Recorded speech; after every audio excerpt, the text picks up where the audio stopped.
Yo, what's poppin'? Yo, hey, what's going on? I'm not supposed to curse in the first X amount of seconds, you know? I don't know. Hey, but what's up? Hold on, let me adjust my balls and shit, you know? What's going on, dude? How you doing? It's been a couple of weeks, huh? I fucking missed you little suckers, you know that? I fucking missed you little fucking suckers, you little sucky fuckers and shit, bro. Like, and honestly, I think what I like doing the most is opening the episode in a way that is the most like turn this off vibe. Like turn this off. You know, like you would like turn this off. Like don't watch this.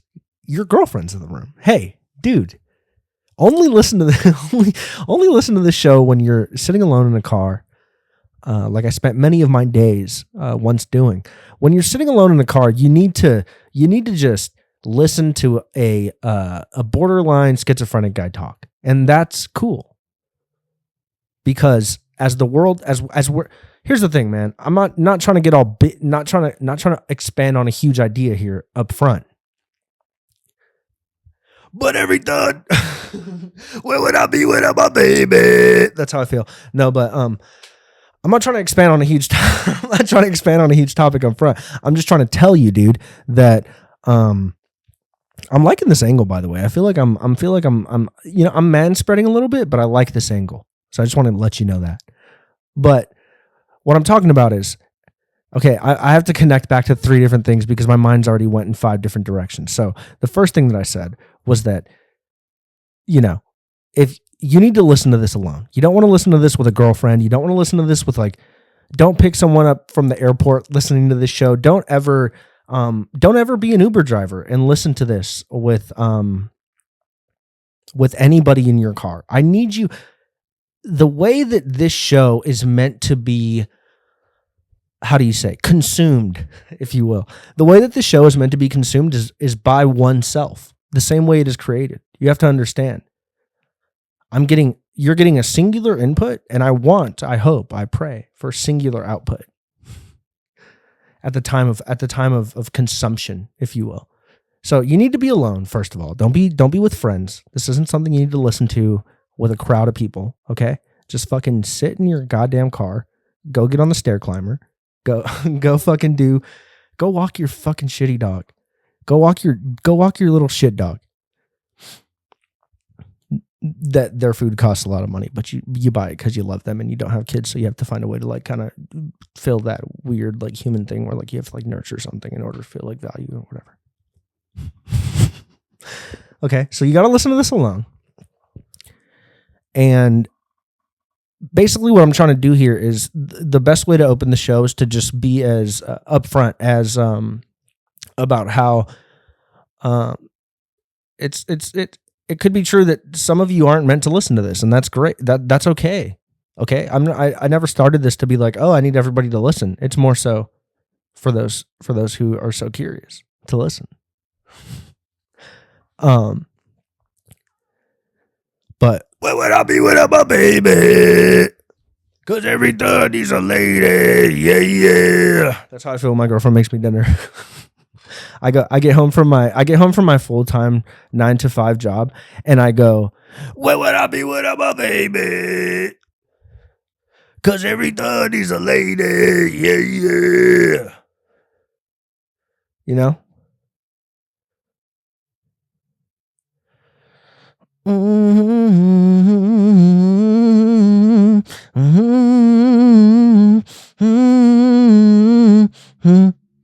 Where would I be without my baby? I'm not even looking at the levels. That's how much I don't care right now. This camera angle is amazing. I feel like I'm locked in on you guys right now. But what's up, man? It's been a couple of weeks, brother. What's going on, brother? It's been a couple of weeks right here now. How you doing? No. Okay, this is the dynamic. Because, okay, I did have a dynamic like this when I worked a warehouse job, right? The worst times of my life, I worked warehouse jobs, and we'll get into that later down the road. But for now, I worked a warehouse job one time where I basically was I was basically getting paid $16.50 an hour to take filters, like the ones inside of industrial air conditioner units, and put in. Basically, I worked for a filter company. Okay, before I'm not trying to get into the whole shit, but you know what the fuck I'm saying. And I would have to wake up at fucking 3 a.m. and go and actually fucking get in a car with this older black guy named Eddie. Eddie was the shit. Eddie was the fucking man. Eddie was so fucking cool. I heard Eddie say some, like, honestly, two of the coolest things I've ever heard somebody say were said by Eddie. And I'm not even going to reveal those right now because I don't feel like it. But what I'm saying is that I worked with an older black guy, probably late 50s, early 60s, named Eddie. And the other guy that I worked with, his name, of course, was Omar. Of course, his name was fucking Omar, you know? And basically, the filter company that I worked for, they had a bunch of different contracts, I'm not trying to give too much away and ruin somebody's business, but long story short, bro, I worked at a fucking filter company with a black guy named Eddie and a Mexican immigrant named Omar. And I was just in that bitch, like, just, hey, fool. Like I said, every thug is a lady, doing my fucking 9 to 5 shit. Because I'm afraid to sell drugs and I'm afraid to do everything. So I just have to be a 9 to 5 guy. But anyways, I worked with Omar and Eddie. And I'd have to wake up at 3 a.m. and get in the car with them. And it'd be funny because whoever would drive obviously would be the choice of music guy. So sometimes we would get in the car and it'd be like Omar's music. I don't even like, you know. I honestly, Spanish music didn't occur to me till 3 years ago, so I can't even tell you what some shit was. And I'm ashamed to say that to you as a Mexican American man, but I'm being honest here. Okay. But Omar and Eddie, they were just interesting guys. So sometimes I'd have to get in the car and be like, okay, dude, you're listening to fucking Vicente Hernandez or whatever, bro. Or whoever, or fucking, is Jenny Rivera? Yeah. Okay. My mom's going to fucking kill me for this. I know Selena, fool. Like, I'll do fucking anything for Selena's, fool. Like, fuck it. My mom, if I didn't know who Selena was, my mom would disown me and never speak to me again. And not because anything really ties my mom to Selena in any way. It's just more so if you were a young person when that movie came out and you are a woman, that movie is your Bible, basically. That movie's your Bible. And what I mean by that is that you have in your brain, I think there's a lot of Latina women that would, if they ever saw the lady that actually killed Selena, after she, you know, eventually, I think she'll eventually get out, right? She'll eventually get out of prison. And when she does, she's going to be the most hunted woman in America. She's going to be so hunted in America that she's going to go back to Mexico or whatever. I don't even know where she's from. But I'm just assuming because of demographics and you know, having half of a brain, she was from Mexico. But anyways, dude, Omar and fucking Eddie, bro. I'd do warehouse and shit. So I'd be like a shipping container of fiberglass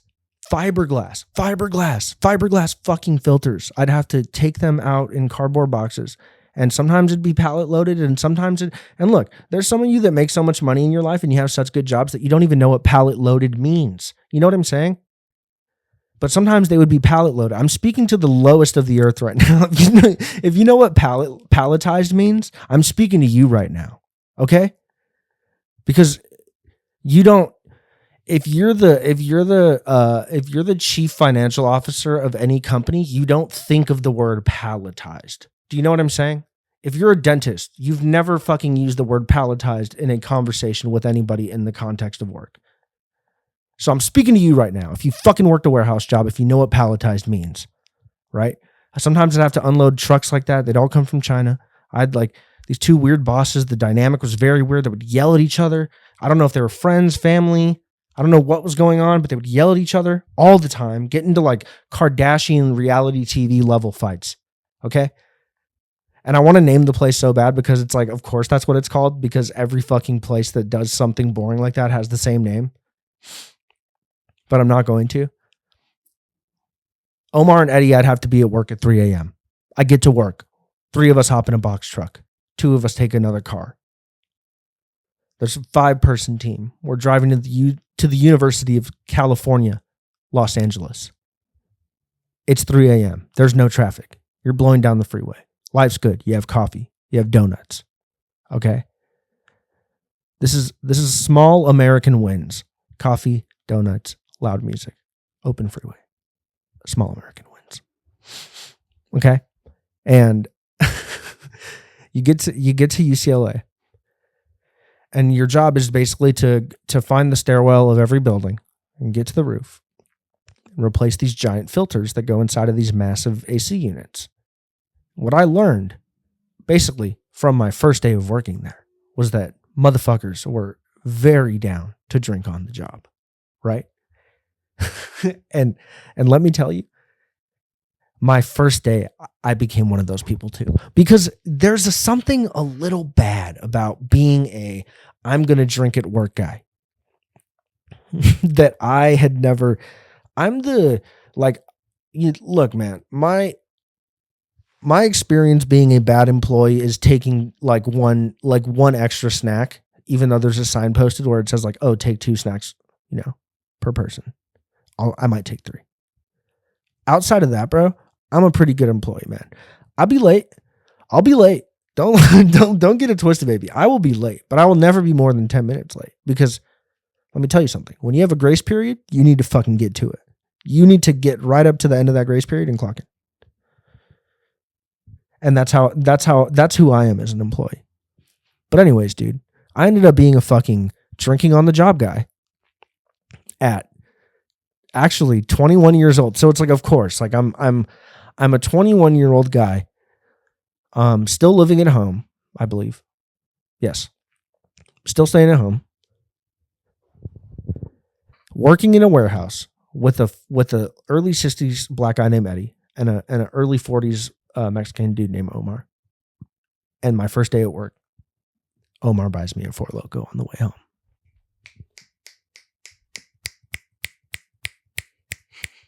It's like Goofy movie. Okay, technical difficulty. I need to make sure I'm still recording now because I don't know what the fuck is going on because I think I accidentally unplugged something. Hold on. But I was talking about Goofy movie, dude. I was talking about how, in Goofy movie when Max, I think it's Max. Does Max go to the slam poetry event? I don't know if Max goes to the slam poetry event, but what I'm saying is that it's like Goofy movie in some way. I have a vague memory of somebody in a weird jazz club at night in Goofy movie. But I was never a drink on the job person. I'm still not a be high or be drunk on the job person right now. And it's but that was the time of my life. So I understand why people sometimes go get a beer on their lunch. I understand when I'm on a day that I call off, like Friday, right? I call off on Friday from work because like I said, I'm a bad employee. Not in a real sense, but on paper, kind of. I'm a bad employee. I show up 6 or 7 minutes late. I take 1 extra snack. And that's pretty, I might make 2 cups of coffee a day. And also I might stink up the and also let me tell you this, bud. Okay. I might also stink up the microwave a little bit because me and my girlfriend like to keep it spicy in the kitchen. Sometimes we like to make chicken tikka masala, and she's Filipino and I'm Mexican, but sometimes we are some restaurant called India's Clay Pit or something, and that's a local restaurant to me, so shout out them. We making weird shit in this house, so sometimes I stink up the microwave, and I'm sorry. It's okay. But man, Omar and Eddie, they were a fucking blast. I guess a couple months after I left that job, it turned out that Eddie had sawed one of his fingertips off while cutting a filter, which made me very sad. And I just remember Eddie was the shit, man. He and not only was the shit, but he kind of did stink as well. And I don't know what that was. And it wasn't like a BO thing. It wasn't like he smells like cigarettes. Oh, well, he did smell like cigarettes. He smelled like cigarettes and that's the thing. He had a house, but I just don't think he liked to shower.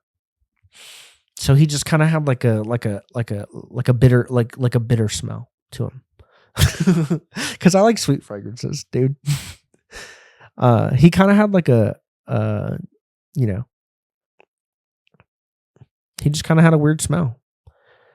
And that's okay, because he's a human being, and I'm not judging him for being smelly. I'm just saying, I'm trying to give you context.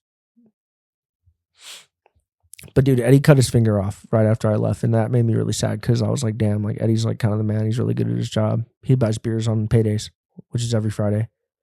You know, on Friday, him and Omar would go halvesies on a 24-pack of Corona bottles, and Omar would pull. Actually, not even on Fridays alone. Omar would have an ice chest in the back of his car at all times. And it wasn't like, oh, sometimes there's Gatorade, sometimes there's water, sometimes there's cherry Coke. It was like, there's water and there's beer. That was all that was in the ice chest. I'm like, maybe like some tuna salad or something. But Omar was the fucking shit, bro. They would buy 24-pack of Coronas on Friday after lunch. And we would basically all take turns skipping outside to the back where Omar would park his car, and we would all slam a beer in the back seat of Omar's car as fast as we could individually. And looking back on that now, just thinking how that must have looked like from third person, where like I'm in the back of a car with nobody else inside of it, and I'm swirling a beer and going, you know, which is crazy, because I can't even picture myself doing something like that now. You'd have to probably really get me excited to do a shotgun right now. So thinking about me in third person in the backseat of a guy's car named Omar, I think if I believe correctly, it was an early 2000s or late 90s model Toyota Corolla, the little small ones, right before the Corolla got modernized and got really big. It was one of those. And he had an ice chest. And I would get fucked up because there was like 5 of us. And, you know, the one lady that was there that was actually responsible with her job, but really didn't do anything. She was just kind of like the wrangler of all of us. Her name was Dawn. Dawn. Dawn. D-A-W-N. Dawn. You got to say it like that too. Dawn. Her name was Dawn. And, I remember she would kind of like try to like make jokes at us a little bit, and it sucked because it was like, in this instance, if you were like, and look, I'm all for women's equality. I love women. I love men. I think hold on, pause. I'm not by it all, bro. But let me tell you one thing. I believe that men and women are equal. But also what I believe is that if your boss is a woman, you cannot throw shots back. Let them throw the little shot at you. But if your boss is a woman and you're like a man and you work in this weird dynamic where like she's literally just like the warehouse manager who signs the manifest when the trucking guys get there and tells us where to put the boxes. And she would say stuff like, "Oh, you guys are looking lazy today." And we'd be like, "Oh my fucking God, Dawn." This is before pre-AirPod technology, ladies and gentlemen. This is what I'm talking about. So when skull candies were the best you were going to get.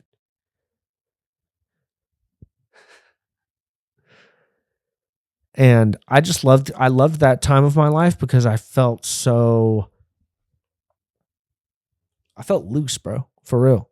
Not like in a sexual or anal way or anything like that. More so just I felt loose in a sense of I was getting drunk at work is what I mean by that. I was getting drunk at work with Omar and Eddie. And I remember about Eddie too was he had like one of those like vans kind of. It was like a weird van. It was like a weird van, but it had windows, so it wasn't like rapey at all. Like it was like one of those van that has like one of those old vans that has too many windows, like where they tried to make vans look like sunrooms. He had one of those vans.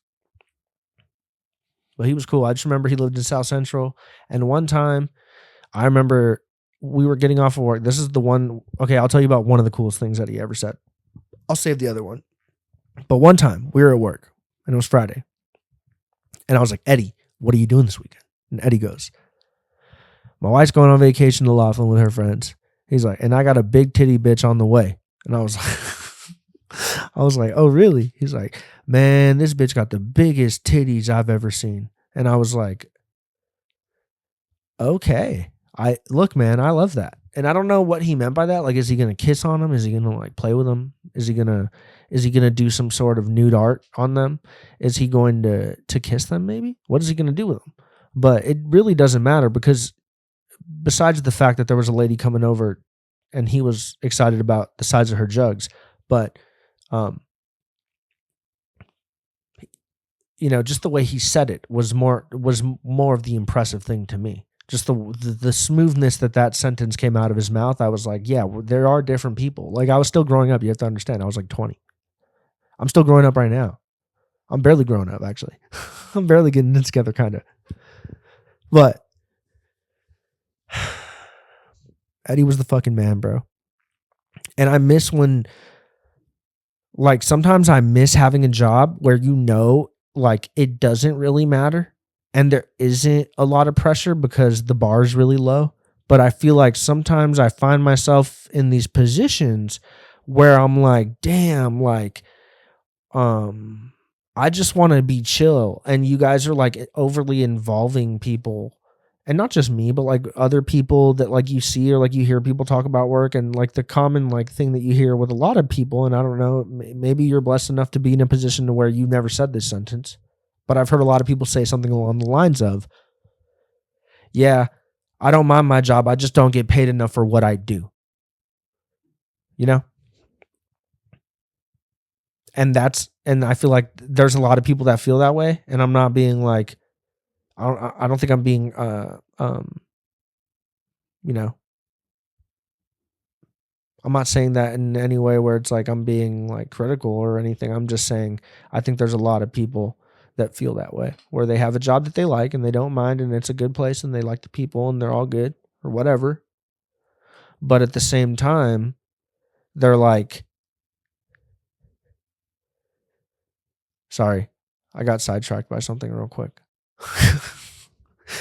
But yeah, dude, I don't know, man. The job thing, don't care too much about your job. I was talking to my friend earlier, and he was really stressed out about his job and shit.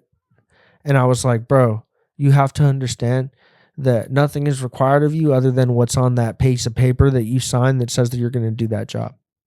Nothing's required of you. And look, there's people that get into jobs like that, and there's companies that are willing to invest in people that are willing to invest their time and their effort into, said company.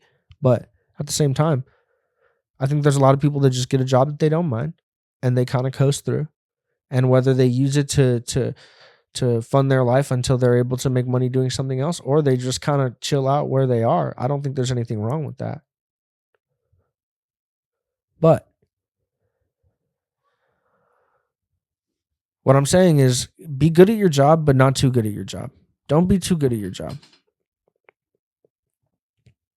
Don't be so good at your job that people start throwing things at you that are not your job, is basically what I'm saying. And hold on, I got to hit the vape real quick.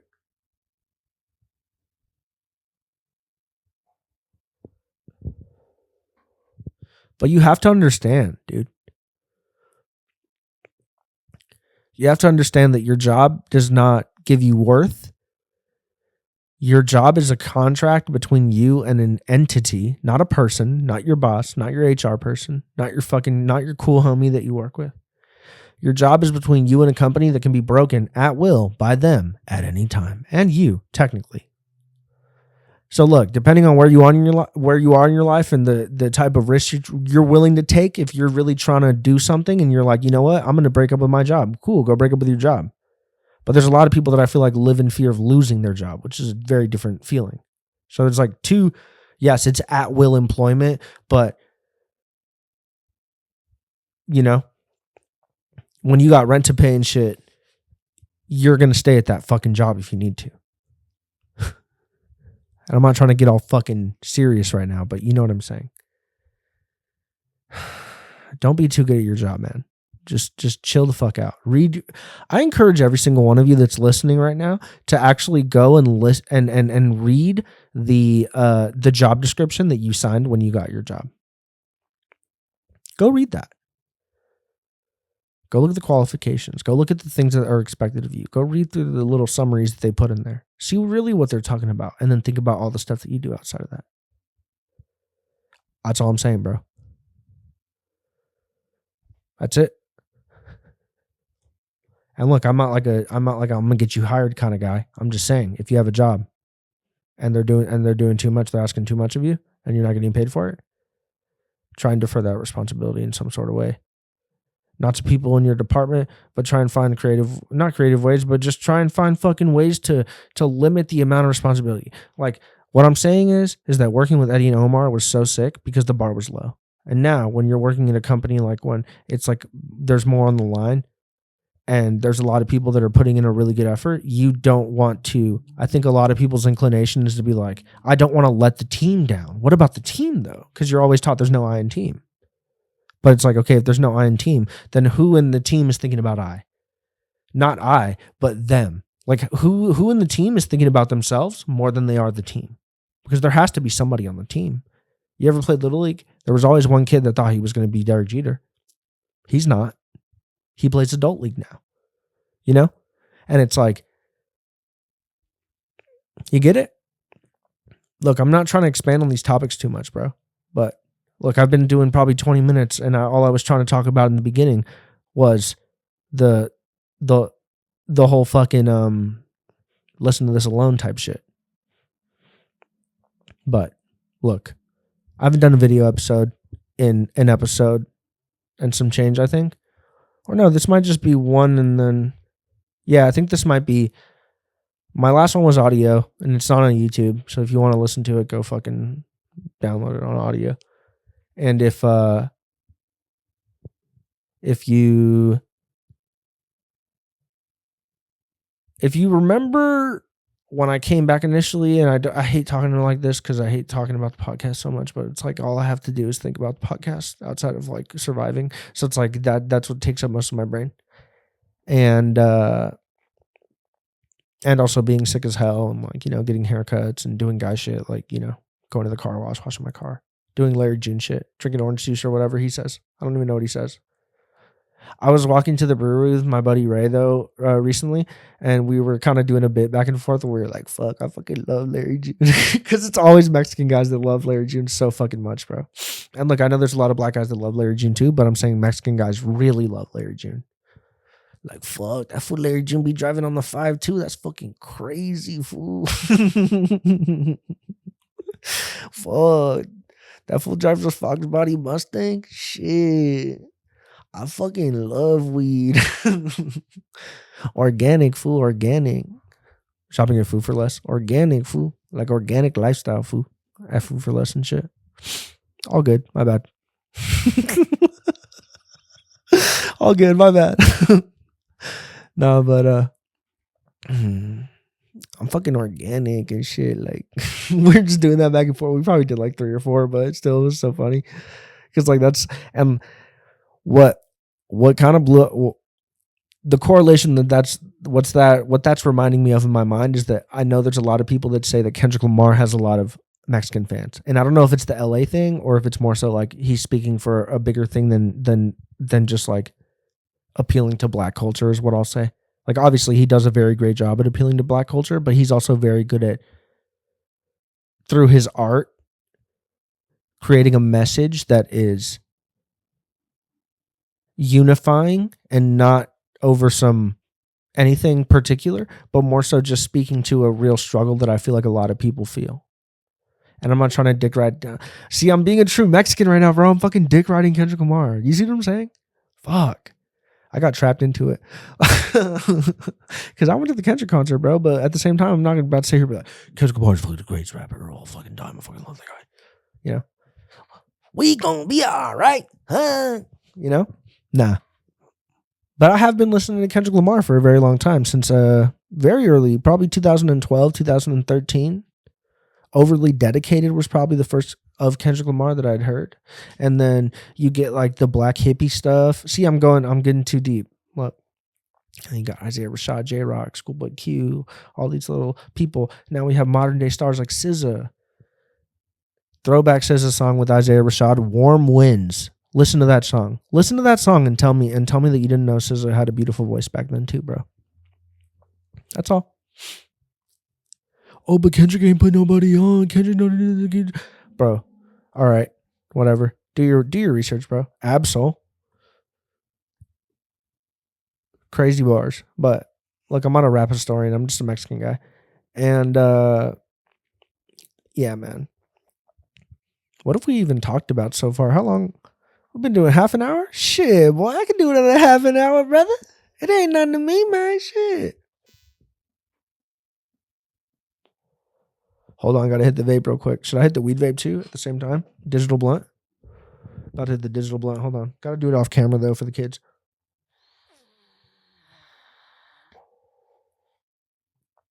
Baby, I'll suck you through a straw. That's what I said to my boba. The digital blunt strikes back too. Man, I missed you guys. Oh, I fucking missed you guys, dude. I hate my loud chair. And look, this is something I've been having to accept as of late. And I hope maybe this could help you guys too. Something I've had to accept as of late is that although things may not be perfect, right? The circumstances might not be there to where you want them. To perfectly curate this moment that you've been looking forward to. And I'm not talking about a big moment where you're gonna break. I'm not talking about a big moment, but I'm talking about because when you really care about stuff, you make the small moments so big in your head until you start breaking through those small moments. And look, baby, I'm getting philosophical and I'm getting fucking inspirational right now, so fucking stroke me a little bit, okay? But do you know what I'm saying? Like, for real? Once you get those small wins, and it's in the thing that you're actually trying to do, it actually propels you forward. And I think where a lot of people get tripped up, and no matter what they're trying to do, whether you're trying to start a business, whether you're trying to become a fucking stripper, whether you're trying to start an OnlyFans, trying to sell feet pics. Sorry, I keep burping. I had beef cadereta for dinner. I didn't even know what that was till like 24 hours ago when I had to go buy the chuck roast from Whole Foods, because I buy the chuck roast at Whole Foods, grass fed too, but all good. Not even flexing. I'm just saying you got to take care of what's going in your body. And maybe I'm getting gypped. I don't know. But the meat's good there. That's all I'm going to say. There's less white fat is what I'll say. But once you get the small wins, bro, you have to understand that those small wins, as you start collecting them, become regular. And you start existing on that plane. You're on that plateau. You've reached that place where those at one time seemingly large obstacles that were standing in front of you are now smaller. Do you get what I'm saying? This applies to anything. And if it doesn't to you, then I don't know what you're here for. This isn't an inspirational podcast, but I'm just saying, if this doesn't apply to you in some sort of way, I don't know why you're here. Especially this late into the episode. But dude,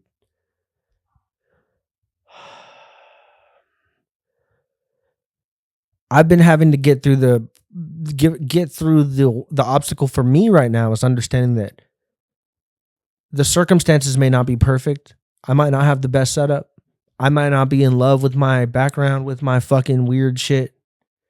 Worried about all the weird shit as if I'm a fucking Hollywood studio, as if I'm KTLA, as if I'm, and this applies to if you're music, right? You're holding yourself to this standard where you're like, I need to be like SZA. My marketing campaign needs to be like SZA. My marketing campaign needs to be like Ozuna.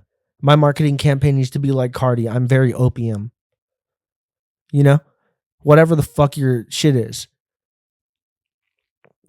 you need to just understand that not everything is going to always be perfect the way you want it. And it's probably better to just embrace the process of you creating the thing and getting into that next small obstacle, getting to that next step, getting to the next plateau. And you do that. And then there you find yourself taking those once seemingly large things to the chest, doing them, and now you're there. And now the goalpost moves. So now you're moving on to the next segment where, when the first time you posted about your t-shirt company, or the first time you posted about the fact that you're selling muffins out of your fucking house, right? You're selling muffins out of your house, and you're like, I don't know how this is going to go. Are people going to fuck with it? And it's like, bro, at the end of the day, most people have their heads so far up their fucking own ass that it's like nobody's fucking paying attention to you at all. So just do what you need to do. Stop treating it as if life is this thing that you have to get perfect and everything has to work out perfectly. I think the better approach is to we should strive to, instead of trying to make everything perfect and hold on to things before they're when they feel like they're half baked or when they feel like they're not ready. It's better to do those things that feel like they're not ready, because you'll probably get further just with that rep, or not even with the rep, but more so with the muscle that you're gaining from doing the rep of whatever it is and doing it again and again and again and again and again. And I don't mean to get all fucking inspirational and Gary V on you guys. I'm not trying to fucking sell you a course. But what I'm saying is, dude, I see a lot of people, and I'm having a lot of conversations right now with people that are telling me that they're feeling like they are waking up to the fact that what's happening right now is not working. And I've had conversations with people about this type of stuff in regards to their career. I've had people with conversations with people that have had shit like this relate to their relationship. I've had people that I've talked to about this that, you know what, I don't like where I live, so I'm going to get up and go move out of state, maybe, if I want to. Maybe I'll move and it's like, I feel like there's something going on for a lot of people right now where there's like a shift happening, where people there's like an adjustment going on. And I'm not like a crystals lady, I'm not trying to sell you anthracite or whatever,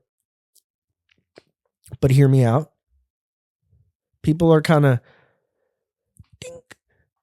getting engaged more. I feel people are getting more engaged on really what's going on. And what's going on is that a lot of people are underpaid.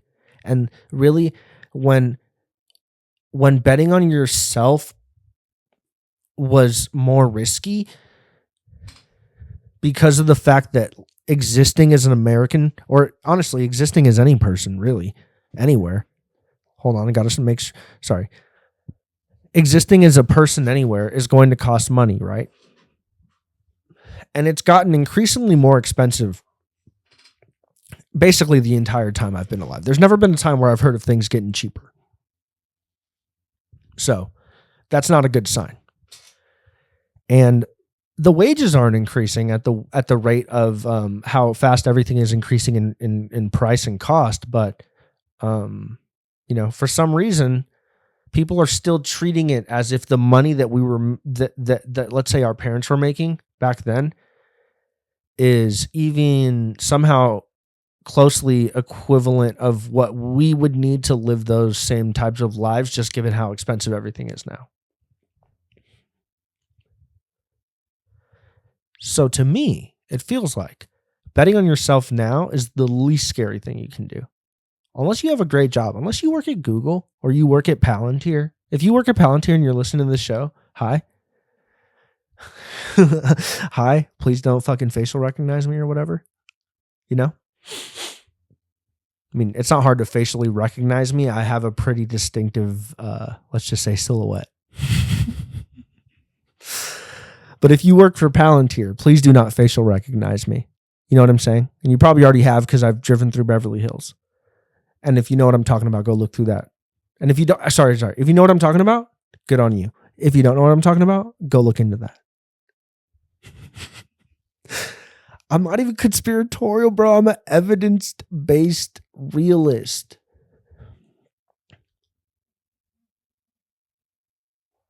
And sometimes I hit the vape. Where would I be without my vape? Yeah. That's my version of that song. Where would I be without my vape? Yeah.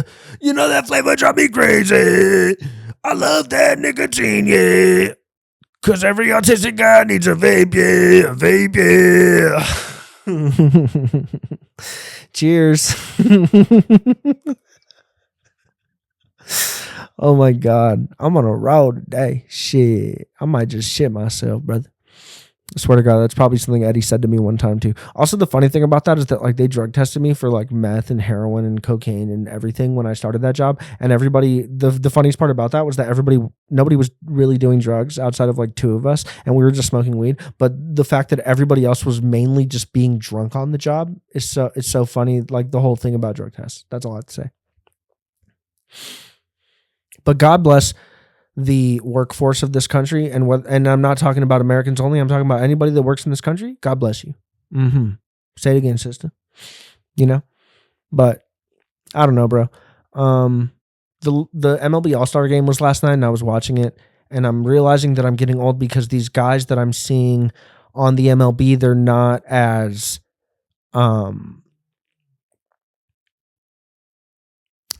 it doesn't feel the same getting to know these guys, you know? I don't like Fernando Tatis Jr. I don't like him. But when I was a kid, I did like Vladimir Guerrero, and I'm not even an Angels fan. I don't like Manny Machado, but when I was a kid, I liked Buster Posey, and I fucking hate the Giants. And I just can't get down with any of these guys. I like Jazz. Jazz Chisholm is cool. His chain was fucking sick.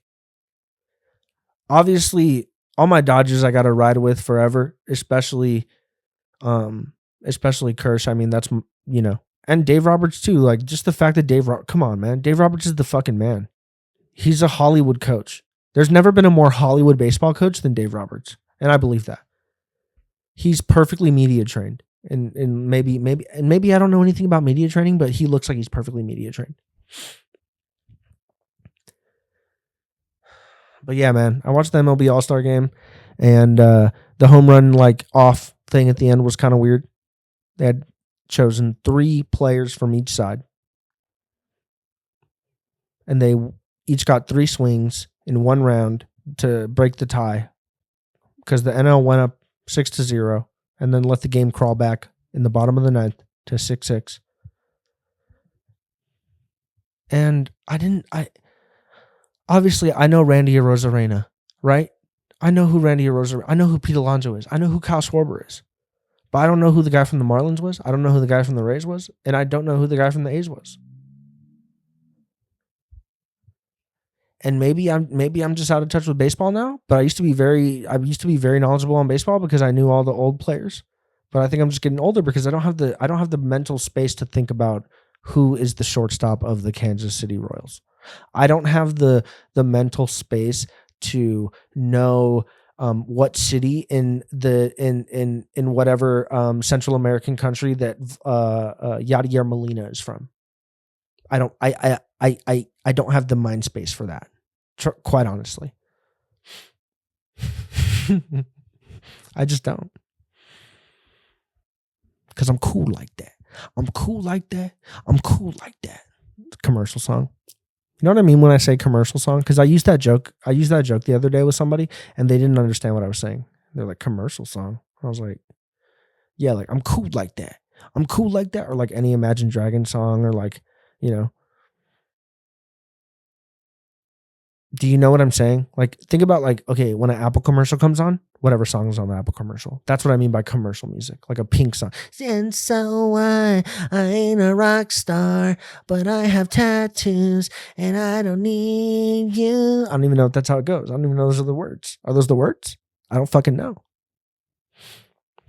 And so I'm a rock star. I fuck my own butt, and I don't need you. And guess what? I bought a strap on, and now when you're gone, I still fuck you, 'cause I'm crazy, and I'm so weird, and so what? You know? Commercial music.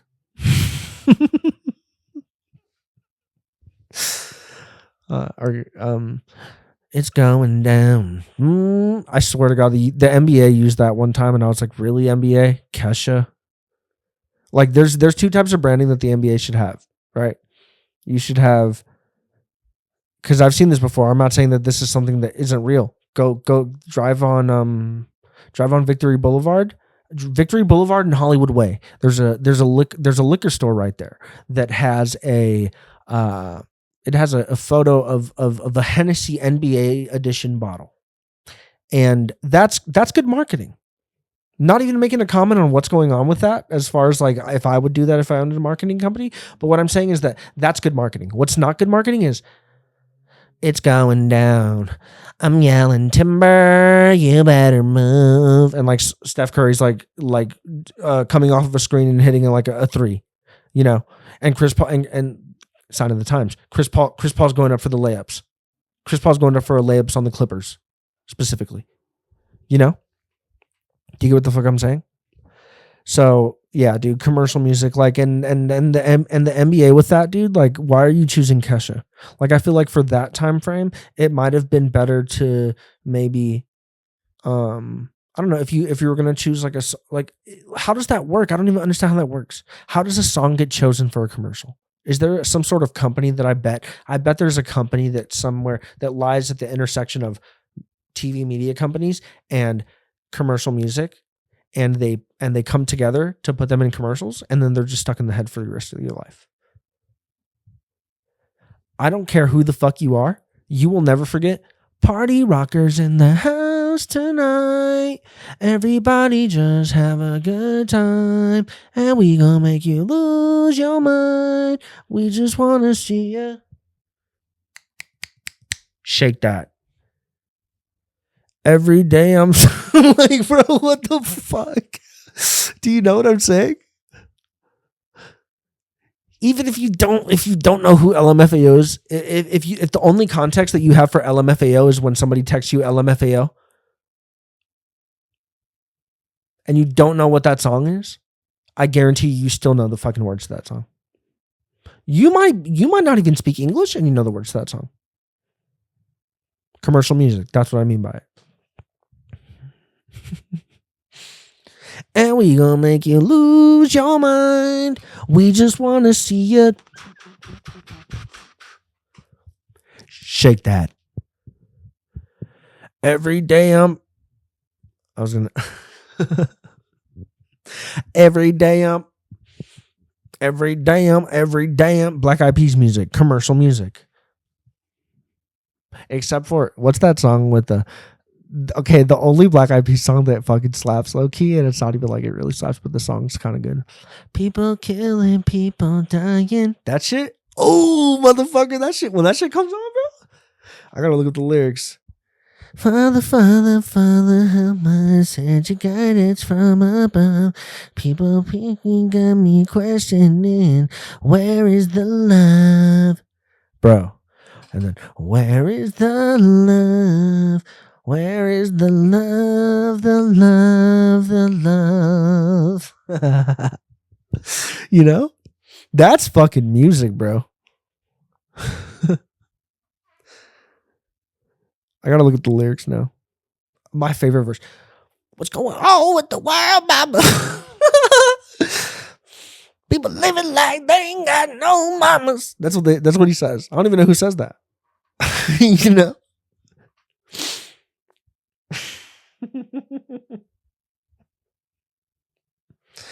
Overseas, yeah, trying to stop terrorism. What the fuck? How are these real lyrics? And then here you go. People killing, people dying, children hurting, I hear them crying. Can you practice what you preach? Would you turn the other cheek? Mama, mama, mama, tell us what the hell is going on? Can we all just get along? I don't even know what he's saying. Cause people got me questioning, where is the love? You know who wrote that? Palestinians to the IDF. They said, people killing, people dying, children hurting, hear them crying. It's like, bro, please stop killing us. Song was ahead of its time. See what I mean? Commercial music, bro. You got to get what I'm saying. What are some other good commercial songs? That's the thing, man. It's like, I don't think there's gonna be like, obviously, like, there's new music that comes out. Like, I don't know who Benson Boone is. I just see him wearing suits without a shirt. I don't know who he is. I truthfully do not know who he is. I might not even know a song of his, but he's everywhere. I know Sabrina Carpenter. I know Olivia Rodrigo. I don't know any of her songs, but I know who she is. I know who else do I know? See, I'm falling out of touch. I don't know new women's artists. Doechii? Yes. The Marias? Sure, they're a band. But front lady is a woman. You tell me. Father, Father, Father, help us, send your guidance from above. People got me questioning, where is the love? Where is the love? Fergie. Where is the love, the love, the love? Okay. Black Eyed Peas were really, like, that's the thing, is that I was captured. Like, Black Eyed Peas to me made CIA music, kind of like they made like music that, like I said, they want it to be in your brain forever for some specific reason. It might be a trigger, it might be something else. It might just be that they know that it promotes you to want to go, spend money, drink at a bar. Whatever weird mind control they have going on. I don't know. I truthfully don't know. But pump it louder. And whoa. Turn up the radio. It's a stereo. What the fuck, bro? Turn that shit the fuck off. But I mean, Boom Boom Pow was really, truthfully powerful too. Boom Boom Boom. Gotta get that. Gotta get that. Boom Boom Boom. Gotta get that. Boom Boom Boom. Gotta get that. Boom Boom Boom. Gotta get that. That? What was that? How is that even a song? And look, I'm not trying to be like an old head and be like, they used to rap with lyricism and bars, and it made sense with syllables. They were doing syllabic math or whatever. But I'm saying, what is this? Boom, boom, boom. And then go and next time you watch ESPN, or next time you watch the news and a Kia commercial comes on, I bet you it's gonna be, gotta get that, because they're trying to tell you to go get the fucking car. Duh. Put it together, bro. Come on. You guys really got to catch up, man. I don't know how I'm going to save you. I can't save you all. And that's what I'm starting to accept in my life, is you can't save them all. Oh my God. Speaking of, dude, went on a fucking walk today. Walked my dogs today with my lady and my two dogs, and we fucking walked across the street. And we're walking on the sidewalk, and we get up to this apartment building, and it's like one of those where the sidewalk obviously goes through the driveway. And on the end of the driveway, there's two little birds, and they're just sitting right there. And they're not on the edge. They're not, they're not doing anything. They're sitting there as if it's like a photo. Someone's taking a photo of these two birds sitting, cuddling each other, kind of. They're like this. I love you. Like that. And we walk up, and I let the dog walk up to her, to the little bird. I don't know what the sex or gender or orient. I don't know what to say anymore. Orientation of. I don't know. Orientation. I don't know what's going on with the bird. I don't know their gender. I don't know what they identify as. They're just a bird to me. But I see that when Astro goes up to her, this little bird tips over. And I'm like, oh no, this bird's hurt. This bird's fucked up right now. This bird needs help. Astro, unfortunately, kind of presses the bird a little bit, and the bird jumps off, takes like one leap, falls over, gets back up, pushes itself up with its wing, and then I swear it takes one final step to the edge of the curb, and I swear like turned around, like almost like saluted us, and then just like tried to like kill itself by like flying into the ground and just be like, poof. And Kirsten goes, oh. And I was like, oh my God, I have to fucking take care of this fucking bird now. I have to go get a stick to try and hit this bird over. So we're crossing the street and I see a stick. And I go get the stick. Because I'm not touching the bird. Just not touching the bird that I don't know. If I know the bird, I'll touch him. If I don't know the bird, I don't know where you've been. So I get a stick. And I kind of pop him over. And he's up on his feet. And he starts kind of hobbling away. He's hobbling away. And he stops right under the path of a parked car. And now what I'm thinking is, fuck, I can't let this little bird be so scared that he hides under this wheel until this person comes out and goes to work. Because then I will inherently, sorry, I don't even know if that word made sense. I will unknowingly kill the fucking bird. And I don't even want to. But it's going to be in my mind all day if I leave this little guy underneath the fucking tire. Okay? That's it. So I get the stick again. And I kind of... And he finally just kind of starts walking down the rain gutter. And I was like, thank you, little guy. I got to go to work. But I love you, man. You're going to make it. I was like, I love you, man. You're going to fucking make it one day, man. You know what they say, dude? If you don't quit, you'll always win.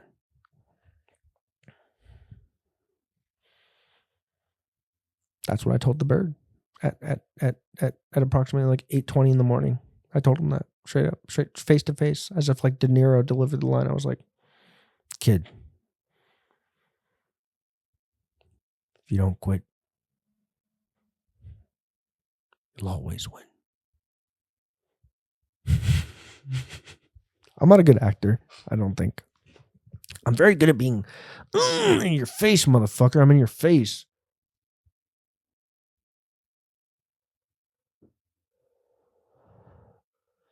But yeah, the bird tried to kill himself. He didn't work.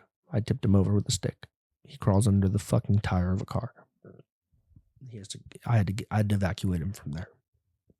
From there, I was happy knowing that he was going to be okay. He was in the gutter, so even if the person took off, they wouldn't hit him. Cool. That's all I want to know. I've went to Whole Foods twice in the past week, and I feel myself becoming more woke. I'll just say that. I went to Whole Foods, and I'm not saying this because it's something that's funny. I'm not saying this at all. I'm saying that I've never been to a grocery store and seen somebody stocking shelves who had the little canes like Butters from South Park. Is that Butters? Who has the canes? Jimmy? Timmy? What's the South Park character with the fucking Timmy, Jimmy, Skimmy, whatever. You know what I'm saying? And I was like, wow, she's like stocking shelves with like that. Like that's how woke Whole Foods is that they believe that everyone is so equal to so much to the point that they're like, yes, lady, that you literally need to be on these canes to be mobile. Yeah, you can stock the shelves. And look, I'm not saying that she shouldn't be employed. She should work there. She just probably shouldn't be the person stocking the shelves. Maybe make her the self-checkout attendant. Maybe make her I'm going to check the hot foods out. Stir everything up a little bit so that it doesn't look like it's been sitting here for 8 hours when the people walk in. Type shit. You know? But yeah. I love you guys so much.